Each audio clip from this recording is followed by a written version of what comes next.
वाहिगुरु जी का खालसा वाहिगुरु जी की फतेह। दंडवत दंडन कुमार सर्व कला समर्थ दोलन ते राखो प्रभु नानक देकर हथ। गुरु नानक परशोत्तम परंपरा वर्णाथ युगल चरण मम वंदना दर पर दर कर्माथ। निर्मल वेशभूषण श्री गुरु महाराज जी के चरणों में नमन करता हुआ दसवें पातशाह के जो श्री गुरु ग्रंथ साहब जी महाराज को नमन करता हुआ आज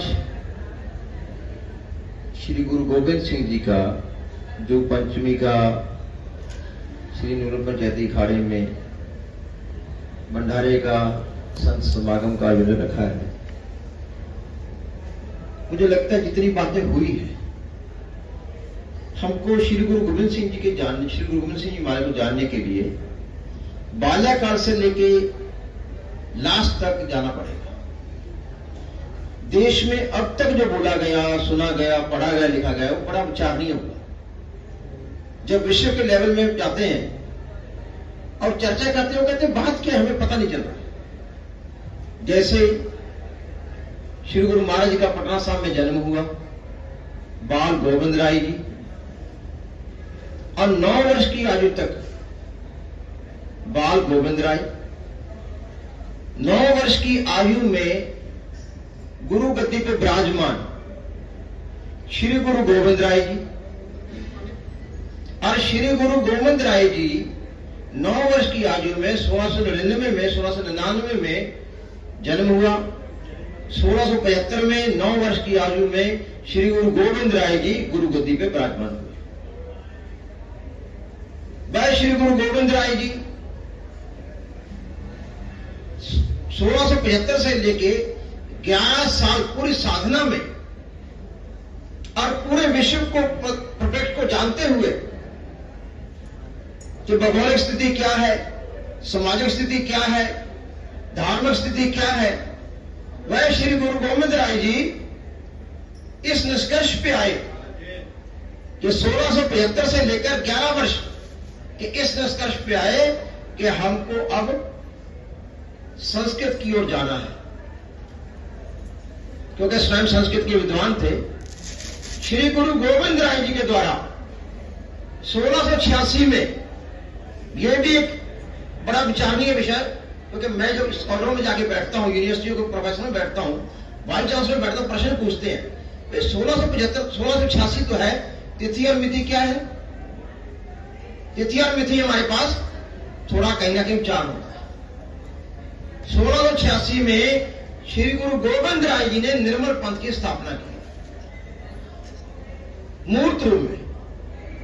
विचारक तौर पे प्रथम पातशाही श्री गुरु नानक देवी से विचारक तौर पर वहां गए। 1675 से लेकर 1686 11 साल के जीवन के बाद, 11 साल के काल के बाद पूरे देश को, पूरे विश्व को, परिस्थितियों को जानते हुए फिर उसके बाद 13 साल बाद, 13 वर्ष बाद 1686 से लेकर 1699 1686 में पौंटा साहब की धरती पे, आज पौंटा साहब की धरती हमारी उत्पत्ति है निर्मल परंपरा की। आज पौंटा स्थान में हमारा बड़ा चिन्ह का बड़ा हमको अभाव है। हम सबके लिए भी प्रश्न चिन्ह है कि हमारा चिन्ह का अभाव है। 1699 में फिर श्री गुरु गोविंद राय जी ने खालसा पंथ की स्थापना किया। पहला पंथ निर्मल पंथ, दूसरा पंथ खालसा पंथ की स्थापना भी श्री गुरु गोविंद राय जी के द्वारा है, ना कि श्री गुरु गोविंद सिंह जी के द्वारा है।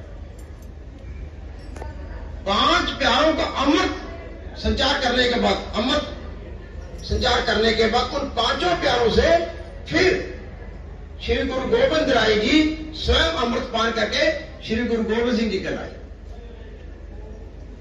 हमें, मैं जो स्कॉलर्स में, मैं इस पर यूजीसी में था, यूजीसी में सारे बीसी थे। जब निर्मल पंथ की चर्चा किया, 4 बीसी ने पूछा जो पंजाब से आए थे, उन्होंने कहा निर्मल पंथ की बात करते, निर्मल पंथ हमने सुना ही नहीं। मैंने अगर नहीं सुना, इससे पहले आपने मेरे को नहीं देखा था, और मैं अभी 67 रनिंग, मैं 68 रनिंग कर रहा हूं, मैं तो दुनिया में हूं, आप इस पर विचार करो। आप पंजाब से वीसी है, उनमें से एक वीसी ने अपना जुम्मा लिया, डॉक्टर कुलदीप चंद्र अग्निहोत्री जी, केंद्रीय विश्वविद्यालय धर्मशाला के वीसी, उन्होंने कहा मैं इस पे काम करूंगा। उनकी पहली पुस्तक आ गई है निर्मल पंथ की दशा और दिशा। और पंजाब में मैं 6 यूनिवर्सिटी में जाके आया और 6 यूनिवर्सिटी के मैं 2 विभाग को मिला, एक पंजाबी विभाग के मुखियों को और एक हिस्ट्री विभाग के मुखियों को, कि हमारा निर्मलों का मैं जीवित हूं और उसी गुरु परंपरा का वंशज हूं। हम कहां रह गए इतिहास के पन्नों में? आज 8 विद्यार्थी निर्मल पंथ के ऊपर, उसकी उत्पत्ति से लेकर और इसकी स्थितियों को लेकर 8 विद्यार्थी पीएचडी कर रहे हैं। इतिहास दीवारों में भी है, इमारतों में भी है और कागजों और पन्नों में, दिलों में भी है। हमको ये विचार करना पड़ेगा। जो बात आ रही थी कि निर्मल पंथ विद्वता के प्रसार प्रचार के लिए वाले, आज कहां है? मेरा दुर्भाग्य है कि मैं संस्कृत नहीं पढ़ा, मेरा दुर्भाग्य रहा। मेरा ये भी दुर्भाग्य रहा कि गुरबाणी का मेरा अभ्यास नहीं रहा, ये मैं दुर्भाग्य मानता हूं। लेकिन मैं अपना सौभाग्य मानता हूं कि मैं पूरे विश्व में जो स्कॉलर्स हैं उनको प्रेरणा देता हूं कि आप निर्मल पंथ पर काम करें। मेरी जब चर्चा होती मन तेजा सिंह से मैं काम कहता हूं, और वो पहली पुस्तक मेरे ने कहा कि डॉक्टर साहब आपने प्रेरणा दिया, आपको ना समर्पित करें। मैं कहा नहीं, मेरे गुरु जी अभी हैं। उन्होंने कहा कौन? मैं कहा जिन्होंने हमें प्रेरणा दी, जिन्होंने दाढ़ी दिखाई, श्रीमंत ज्ञानदेव सिंह जी। वो पहली पुस्तक जो स्कॉलरों ने लिखी है, वाइस चांसलर ने लिखी है, वो महाराज जी को समर्पित हुई है। महाराज जी, वो महाराज जी को समर्पित हुई है। हमें अभी भी बहुत विषय है, हमारे भाई हैं, खालसा पंथ हमारे छोटे भाई हैं। आज देखो, और हमारी परंपरा जितनी भी है, अगली पंचमी पे राजाओं के वंश भी जिंदा है जिन्होंने हमको स्थान दिए, और आज हमको गुरुओं के वंश जिंदा है। दोनों का मेल बैठ जाए, दोनों का मेल होना चाहिए। और सनातन संस्कृति का जितना काम निर्मल संप्रदाय के संत कर सकते हैं, क्योंकि हम जाति विहीन समाज हैं। हमारी जाति सिर्फ एक निर्मला जाति है। बाकी कहीं ना कहीं भेदभाव बना हो सकता है, शायद नहीं भी हो। मैं अपनी वाणी को इतना ही कहूंगा, एक तो पांवटा साहब की धरती पे, नंबर 2 सोशल मीडिया पे कुछ लोग हमारे बारे चर्चा करते हैं, तो निर्मल पंथ के संत ऐसा मान ले कि सामने वाला जब हमारे बारे कुछ भी लिखेगा, उसको इस बात का भान होना चाहिए कि हमने ततैये के छत्ते में हाथ डाल दिया है, एक कहीं ना कहीं चुप नहीं बैठेंगे हम। मैंने देखा एक व्यक्ति ने इतना हमारे बारे खिलाफ लिखा, लेकिन हमारे से सिर्फ 8 लोगों ने कमेंट्स किए, किसी कमेंट से नहीं गए। क्या करते हैं सोशल मीडिया में? आप कहते हैं अपने फेसबुक पर मैंने फोटो सबको देखता हूं, उसको भी देखो जो हमारे विरोध में चल रहा है, किधर चल रहा है।